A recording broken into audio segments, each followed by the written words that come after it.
প্রথমবারের মতো প্রবাসী বাংলাদেশিরা পোস্টাল ব্যালটের মাধ্যমে যাতে তাদের ভোটাধিকার প্রয়োগ করতে পারে সে লক্ষ্যেও সরকার কাজ করছে।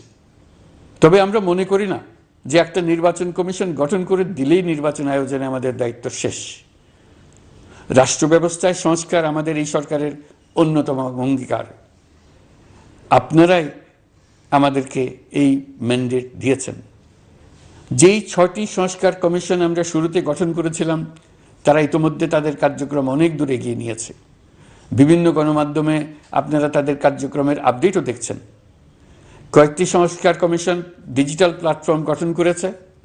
আমার অনুরোধ, আপনারা এই প্ল্যাটফর্মে উৎসাহ সহকারে আপনাদের মতামত জানাতে থাকুন। প্রথম 6টি সংস্কার কমিশনের মধ্যে একটি হলো নির্বাচন সংস্কার কমিশন। নির্বাচন অনুষ্ঠানের জন্য এই কমিশনের সুপারিশমালা অত্যন্ত জরুরি। তাদের প্ল্যাটফর্মে যান,